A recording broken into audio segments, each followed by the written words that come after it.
Welcome to Tax 3701. Just still with a bit of admin. Everyone's got the notes, right? I've given you, I think, 5 packs. Pack 1, 6 pack of notes. Pack 2, past papers. Pack 3, handwritten notes, 2 sets of handwritten notes, VAT and taxable income, and then another pack for questions. Actually, then it's 6 questions. 6 packs, right? Cool. Everyone got that?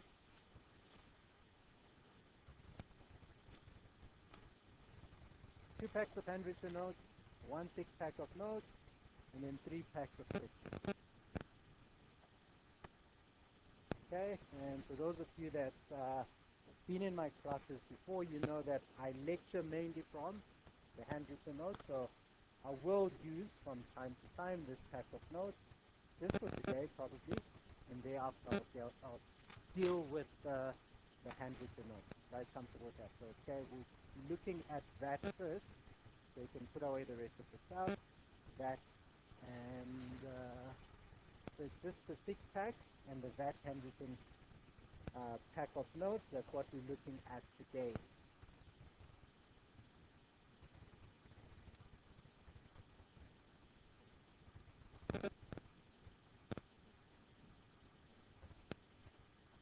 All right, so let's just briefly introduce Tax 3701.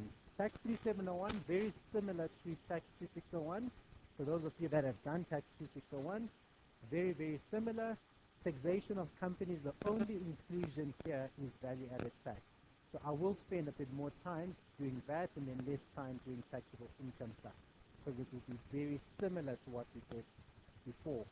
Okay, so we're dealing with that, and we're dealing with taxable income, all for companies. Okay. Now the admin, you guys have gone through all the admin stuff at Edge, so you're good. All right, should I get straight into it? Leslie? Okay, cool. That tax. This gets you all the time. What else can you do? Okay, cool. All right, let's look at VAT. Today I'll be looking at VAT. When is your assignment due, by the way? Anyone check?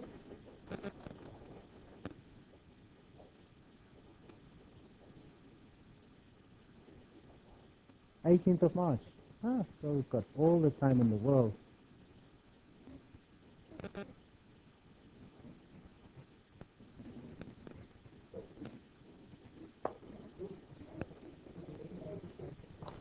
All right, let's get started.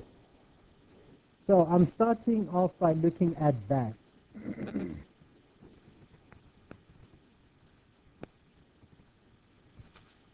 Looking at VAT, and then thereafter I'll look at micro businesses, and then we'll end off with taxable income for companies, which you guys have done in detail before. All right, what is VAT? Value added tax. Da. Okay, what else?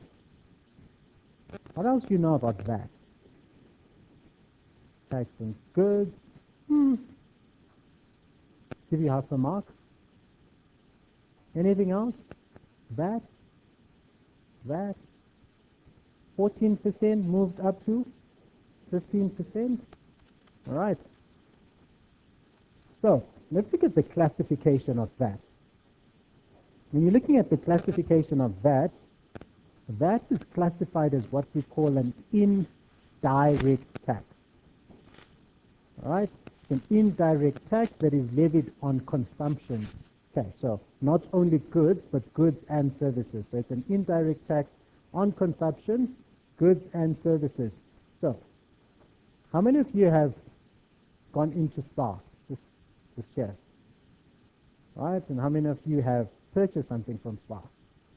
All right, how many of you have seen the invoice that they give you there, or the receipt? What does it say? Goods. What else? VAT right?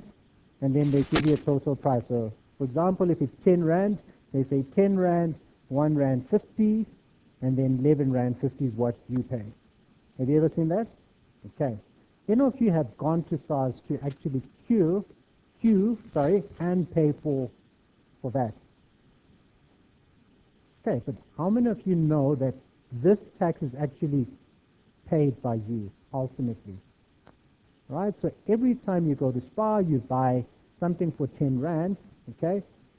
Value 10 Rand, you always pay 11 Rand 50, and the reason is you are taxed, value added tax, and Spar is what we call a collection agency, right? So it's an indirect tax because the final consumer, you and I, are the ones that pay that tax. And all that SPAR is a collection agency so that you and I don't queue at SARS to pay that tax. Does that make sense? Okay, so that is an indirect tax that is paid by the end user.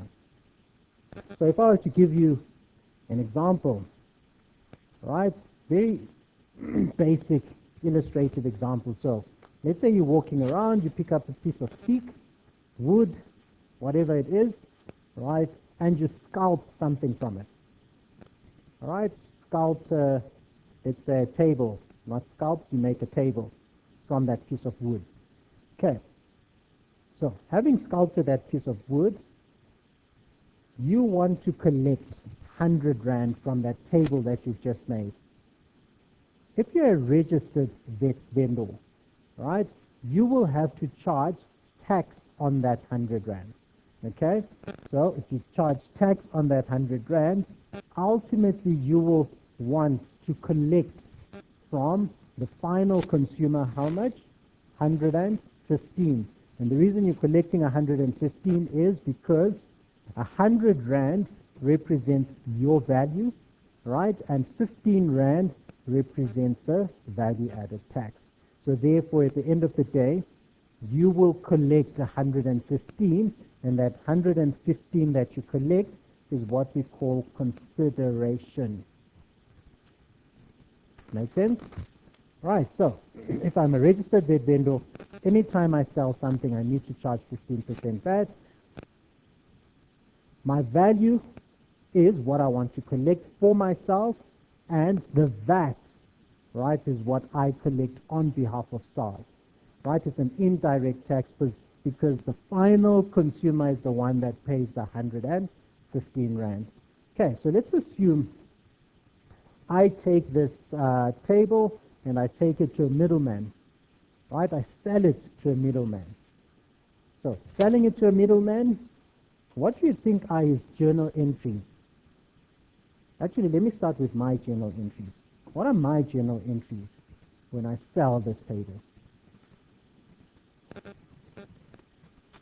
Who's lecturing me back? I need to have an honest discussion with them and tell them you have no clue what journal entries are. Journal entries? Debit bank, or debtors, credit what?